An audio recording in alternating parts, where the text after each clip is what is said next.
Hello viewers, तो हम लोग कर रहे थे complete medieval history for government exams. और अभी तक हम लोगों ने मेडिवल हिस्ट्री के आधे से ज़्यादा पार्ट तो निपटा लिए हैं, थोड़े बहुत बचे हैं। तो हम लोग आज उसी को कंटिन्यू कर रहे हैं। तो हम लोगों ने औरंगजेब के बारे में आधा बहुत तो पढ़ लिया था, और ये अगला पार्ट है उसी का। औरंगजेब के बारे में हम लोग पढ़ रहे हैं। और बाकी की अगर जो आपको पीछे की वीडियो देखनी है वो चैनल की प्ले लिस्ट में डाले हैं, तो वहाँ जाकर विजिट कर सकते हैं। तो स्टार्ट करते हैं अपना लेक्चर बिना किसी देरी के। तो अभी तक हमने देखा था कि अगर हम लोग औरंगजेब के शासन को देखें तो इनको हम लोग दो पीरियड में डिवाइड कर सकते हैं। इनकी स्टार्टिंग के 30 साल में क्या किया इन्होंने इन्होंने अपना ध्यान रखा नॉर्थ में, यानी कि नॉर्थ मेजर बना के रखी। और बाद में जब जो मराठा थे वो पावर में आने लगे अंडर शिवाजी महाराज के, तो इनका ध्यान था वो कहाँ चला गया, साउथ में। यानी कि 1682 से लेकर 1607 तक इनका ध्यान हमेशा कहाँ पे रहा, दक्कन में रहा। और वहीं पे इनका दिमाग फोकस रहता था, क्योंकि बहुत धीमे धीमे पावरफुल हो रहे थे। अभी फ़िलहाल में ही एक मूवी वगैरह आई थी, तो आप लोग अगर चाहे तो देख सकते हैं वो लोग वो मूवी। आपकी इच्छा, ना इच्छा हो तो ना देखें। और हम लोग बात करें कि अब और क्या हुआ था कि 1675 में 1675 में क्या हुआ था कि इन्होंने ऑर्डर दिया था अरेस्ट करने का और एग्जीक्यूट करने का, यानी कि पकड़ के मारने का आदेश जारी किया था। किसी खिलाफ? सिख गुरु गुरु टेक बहादुर के खिलाफ। तो इसके अगेंस्ट जो गुरु गोविंद साहब थे, इन्होंने इनके खिलाफ मिलिट्री कैंपेन चला दिया, जिसे खालसा कहा गया। पर बाद में इनकी भी मृत्यु करवा दी गई। कब? 1708 में। किसके द्वारा? अफ़गान एक अफ़गान के द्वारा, एट नंदन इन दक्कन, दक्कन की साइड पर। बाद में जो इनका रिवोल्ट चल रहा था, किसका? आई मीन सिखों का। तो वो कौन कैरी ऑन करके चलेगा? वो चलेंगे बंदा सिंह बहादुर। और इन्होंने मुगल के खिलाफ वॉर वगैरह स्टार्ट कंटिन्यू रखी। और हम लोग बात करें जो हमारे गुरु गोबिंद सिंह थे, इनके बाद फिर कोई गुरु नहीं आया इनकी, क्योंकि इन्होंने जो फिर जो 11वें गुरु बने, वो इनकी किताब थी, जो होली बुक थी, वो बन गई। और उसके बाद ना कभी गुरु हुए, और फिर 10 ही गुरु मान लिए गए। और फिर हमने देखा कि खालसा पंथ बन गया। और आज के समय पर अगर आप लोग करंट अफेयर्स को फॉलो करते हैं तो आपको पता होगा क्या क्या सीन चल रहा है खालसा पंथ के नाम पे, कनाडा में, इंडिया में, सब जगह पे। तो ये है मैपिंग वाला एरिया, और मैपिंग हमने वो लोकेशन डाल दी है जहाँ पे उनको मार दिया गया था। फिर हम लोग अब बात करेंगे रिवोल्ट अंडर औरंगजेब। तो विद्रोह के बारे में बात करेंगे कि कहाँ कहाँ से विद्रोह उठे औरंगजेब के टाइम पीरियड के में। तो जो मराठा थे किसके? शिवाजी के अंडर में। तो शिवाजी के बारे में थोड़ी बेसिक जानकारी ले लेते हैं। तो शिवाजी का जन्म हुआ था 1630 में। तो जरूरी नहीं कि आपको 1630 दिखे, तो आसपास 1627, 1628 जो भी ऑप्शन दिख जाए वो भी आता है, क्योंकि मैंने 3-4 किताब में मैं खुद सर्च कर चुका हूँ कि जो शिवाजी का जन्म है वो 1627, 1628, किसी किसी में 1630 दिया गया है। तो जन्म को लेकर डेट इतनी ज़्यादा कन्फर्म मत लीजिए, थोड़ा आस ही पास मतलब रहना। और इनका जन्म हुआ था सिवनेरी के किले में, और इनकी मृत्यु हुई थी रायगढ़ के किले में। कब? 1680 में। इनके पिताजी का नाम था शाहजी, और ये एक जागीरदार थे। और इनकी माता थी जीजाबाई। और हम लोग बात करें इनका राज तिलक, इन्होंने खुद को इंडिपेंडेंट कर लिया था 1674 में, और इनका राज तिलक हुआ था। फिर उसके बाद इन्होंने छत्रपति का टाइटल ले लिया था। तो ये कुछ बेसिक जानकारी थी शिवाजी के बारे में। शिवाजी कहें तो एक बहुत पावरफुल रूलर थे। पर औरंगजेब ने जय सिंह के साथ मिलकर, अंबर के जय सिंह के साथ मिलकर शिवाजी को मतलब शिवाजी के खिलाफ षड्यंत्र रचा। कब? 1665 में।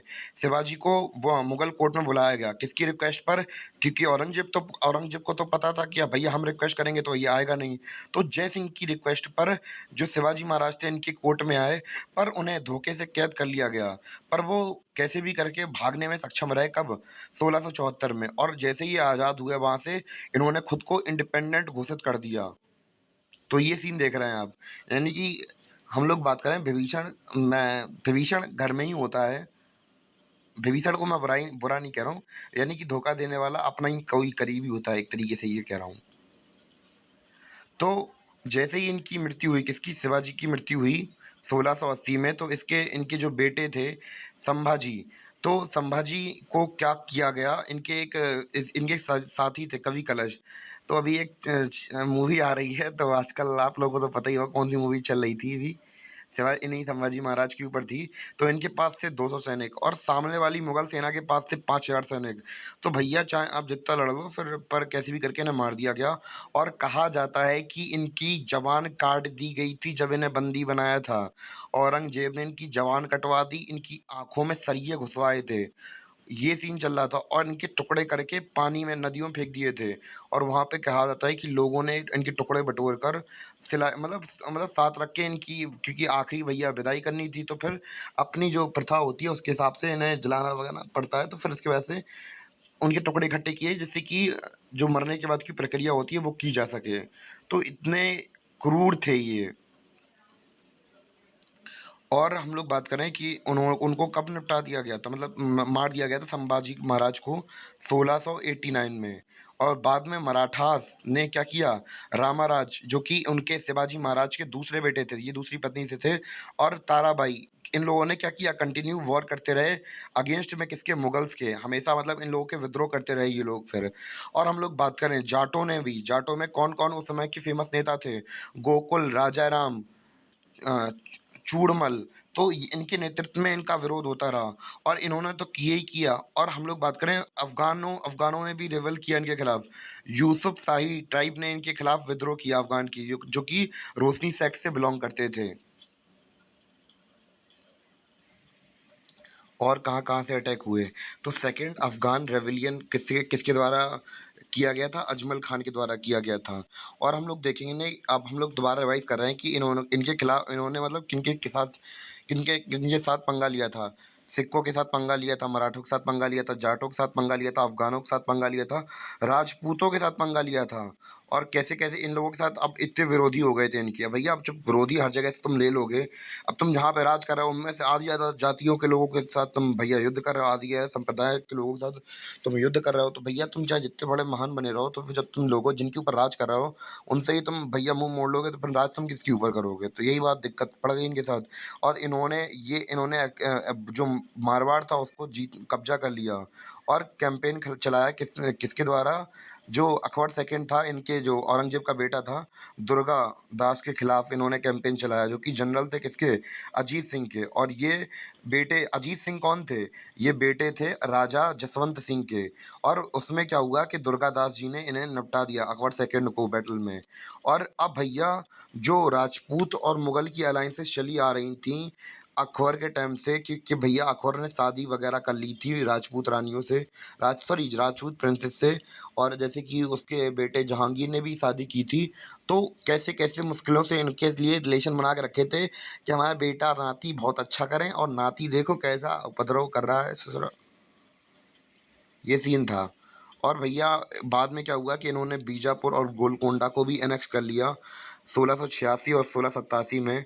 और फिर 1662 में इनके जो एक, हम लोग बात करें, कमांडर थे, बहुत मतलब सबसे माने जाने माने वो कमांडर थे, उन्होंने इन्हें एक्सपेडिशन के लिए भेजा किसके अगेंस्ट, अहम राजा के करीब। तो अहम वगैरह, तो ये असम वगैरह साइड में राज वगैरह करते थे। तो 1662 में इन्होंने उनके खिलाफ इन्हें मिशन पे भेज दिया, जाइए और इनको निपटा के आइए। और हम लोग बात करेंगे औरंगज़ेब के बारे में। ये सुन्नी ऑर्थोडॉक्स मुस्लिम थे और ये इंडिया को बनाना चाहते थे किससे, दर उल हर्ब से दर उल इस्लाम में कन्वर्ट करना चाहते थे। और इनकी जो रिलीजियस पॉलिसी थी वो इनके अकबर, ये यानी कि अकबर देख रहे थे कितना टॉलरेंट था, यानी कि वो चाहता था कि सब धर्म एक जैसे हों, सब अच्छा हो, सब अच्छा हो। ये कह रहे हैं सब के सब छोड़ो, हटाओ। अब बिल्कुल अपोजिट थी इनकी पॉलिसी अकबर के, अगर अकबर के पर्सपेक्टिव से देखा जाए तो। और इन्होंने जो सोलर कैलेंडर था वो भी क्या कर दिया, रिप्लेस कर दिया। और इन्होंने लूनर हीरा को एक्सेप्ट कर लिया। और इन्होंने अपने जितने भी दरबारी वगैरह थे सबको हटवा दिया। और रॉयल पेंटर्स थे उनको सबको हटवा दिया। और इन्होंने मुस्तफ जारी करवाए, अपॉइंट करवाए कि भैया फोर्सफुली क्या करना है, तुम्हें सरिया लॉ को इम्प्लीमेंट करवाना है। और उलीमा की मदद ली उसमें। और उलीमा को कहाँ हम लोग देख रहे थे, अकबर ने क्या उलीमा के ऊपर कितना भयंकर कंट्रोल रखा था, क्योंकि भैया आप धर्म को बीच में जब भी लाएंगे एडमिनिस्ट्रेशन के, भैया आपका राजपाट चला जाएगा। तो ये सीन देखने को मिलता है। तो भैया उल्टा कर रहे थे, तो भैया आपने धर्म को मिला दो अपने कानून के साथ। फिर देखो फिर कंबाइंड क्या हुआ कि पूरा पूरा संसार के साथ, सॉरी, पूरा पूरा जो आपका साम्राज्य डूब जाएगा। तो हमें देखने को भी मिलता है कि इनका पूरा जो साम्राज्य था वो डूब गया था। थोड़ा रिवाइज़ वगैरह भी कर लेते हैं इनके बारे में हम लोग। यहाँ से पढ़ना स्टार्ट किया था हमने इस वाली वीडियो में। तो औरंगज़ेब का जो टाइम पीरियड था, 2 पार्ट में डिवाइड कर दिया था। स्टार्टिंग में नॉर्थ इंडिया में बात कर राज कर रहे थे, बाद में साउथ इंडिया में करने लगे। तो और स पन 1675 में क्या हुआ कि इन्होंने 9th गुरु तेग बहादुर को मरवा दिया, फिर उसके बाद गुरु गोबिंद सिंह को भी मरवा दिया। इसकी वजह से जो सिख रिवोल्ट इनके खिलाफ उठने लगा। बंदा सिंह बहादुर ने कंटिन्यू रखी वॉर इनके खिलाफ।